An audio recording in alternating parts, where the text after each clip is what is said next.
के इसके अंदर डालिए। इधर होल है, तो होल के अंदर इसको ऐसा डालना है। ये गाइड होता है। गाइड का यूज मतलब कैसा है कि दो सिलाई का बीच का डिस्टेंस, जैसे अगर आप एक प्लेन कपड़ा है ऐसा समझो, उसके ऊपर लाइन से सिलाई मारना चाहते हैं आप एक शीशा, मैंने समझ लीजिए जिगजैग लिया हुआ है। ये जिगजैग लिया है, मिनिमम छोटा जिगजैग। और मेरे को मैं पहला जो सिलाई मारूंगा वो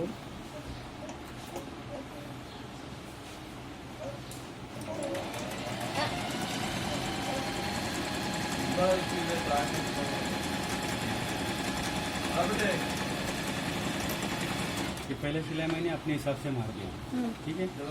अभी यही सिलाई, ऐसे ही सिलाई मुझे लाइन से सिलाई मारना है। उसके बाद थोड़ी और टेढ़ी हो जाती है ना, क्रॉस हो जाती है। तो ये गाइड से आपको क्या होगा, एक जैसा आगे मुझे ये दो सिलाई के बीच में इतना डिस्टेंस रखना है, इतना डिस्टेंस चाहिए।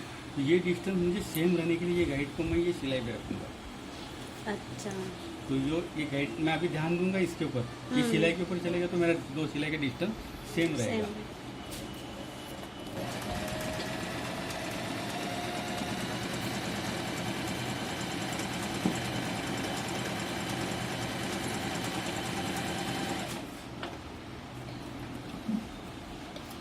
अभी जितनी भी अगर मैं हिलाऊंगा नहीं तो मेरे को जितनी भी सिलाई मारना है ना वो सेम प्रोसेस से आएगी।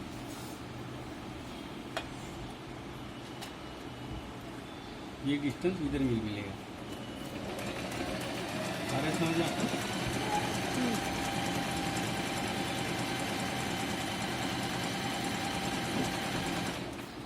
अभी जितनी भी सिलाई मारोगे वो सेम प्रोसेस में, अगर ये कम ज़्यादा भी कर सकते हैं आप। दूसरी बात है, अगर आप बच्चों की, जैसे छोटे बच्चों लोगों की गोदड़ी बोलते ना, आप लोग क्या बोलते हैं क्या, तो गोदड़ी के बीच में ऐसा कपड़ा है कड़ा, इसके बीच में स्पंज डाल दिया, स्पंज के ऊपर ऐसे चौकोन त्रिकोण बनाना। इससे आप अगर स्ट्रेट सिलाई मार दिया आपने ऐसा, फिर बाद में ऐसा क्रॉस, तो एक जैसी चौकोन दिखेंगे आपको। जैसे आप पहला सिलाई चौकोन चाहिए तो स्ट्रेट मारो, अगर शंकरपाली जैसा चाहिए तो क्रॉस मार दो आपको ऐसा। पहला सिलाई जो दादी ना, जैसे ये क्रॉस सिलाई मैंने मार दिया, ये सिलाई मार के लिया, फिर दूसरा सिलाई ये गाइड को रख दीजिए इसके वो सिलाई के ऊपर।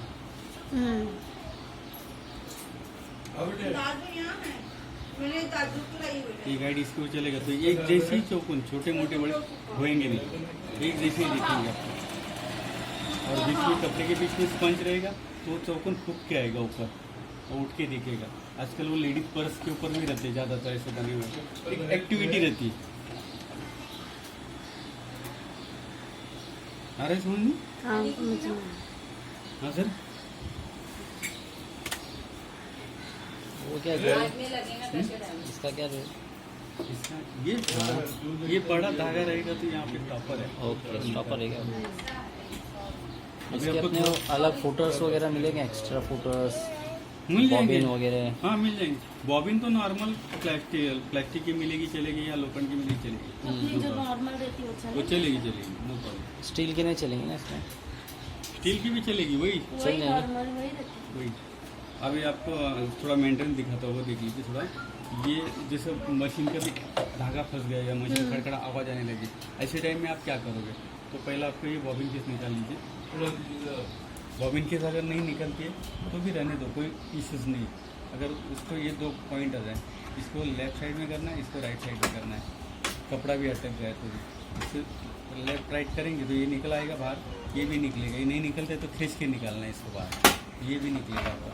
जैसे ये निकालोगे तो छोटा मशीन के अंदर जैसा दोरा फंस जाता है ना खास लॉट के अंदर, वो कपड़ा लेने का क्लीन करने का ये खासा, ये इधर का क्लीन करोगे, इस साइड का क्लीन करने के लिए नीडल को नीचे लीजिए, नीडल को नीचे लेंगे तो इस साइड का भी साफ कर सकते हैं। दोनों तरफ का साफ होने के बाद वापस सुई को ऊपर ले लीजिए। हाफ शर्ट है ये? यस, सुई को पूरा ऊपर लेने के बाद ये लेफ्ट साइड में आएगा तो इसको राइट हैंड साइड में, खाली इसके अपोजिट साइड में रखना है।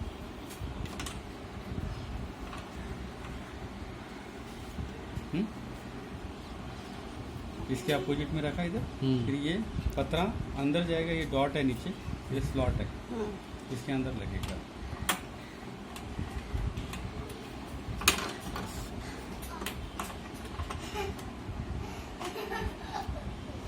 यस फिर बाद में ये लैच चढ़ा दीजिए इसको। ऑयलिंग वगैरह का कैसा है? ऑयलिंग इधर ही कर दीजिए, बाकी कहीं नहीं बाकी करना कहीं है। ऑयलिंग कहीं वगैरह नहीं करना, इधर खाली इसमें ही डाल दीजिए वो जो आपने बताया उसमें ही करके ऑयलिंग करना है, बस। कपड़े से पोंछ देना हाँ पोछ, हाँ बस बस बस, और कुछ भी नहीं है ना। अभी कुछ नहीं करना है। यहाँ पे ऊपर एक बूंद भी नहीं मत डालो।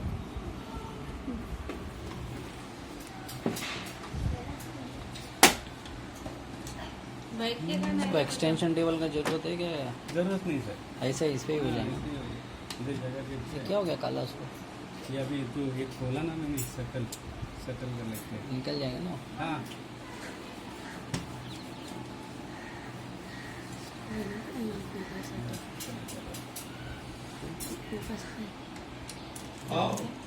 ये वापस इसका करता हूँ एक वीडियो, और मेरे पास उसको भेजना है तो खाली। हाँ चलेगा, मैं ये ले लूँ। हाँ बटन वो लगा दिया मैंने।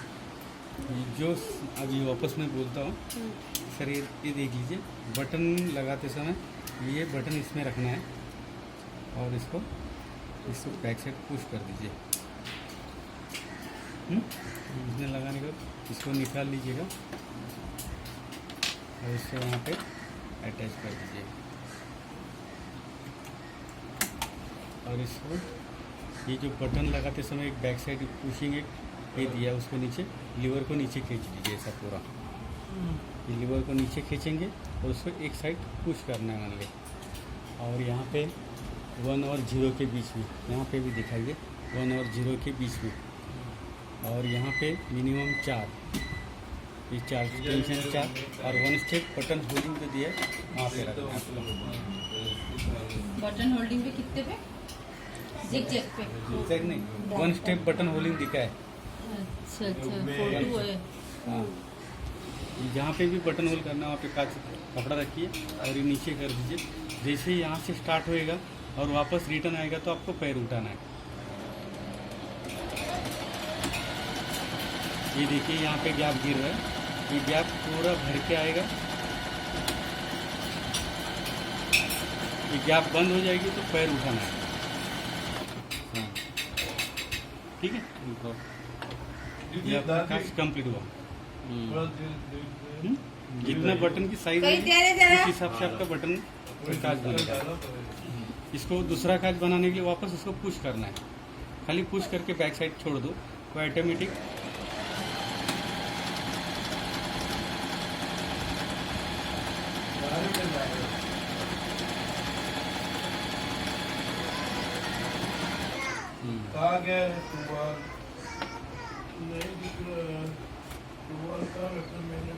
और इसको एक कटर से बाद में काटना है।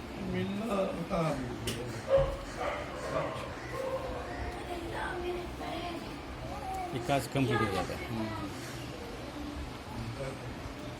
बस यही तो मेन वीडियो उसको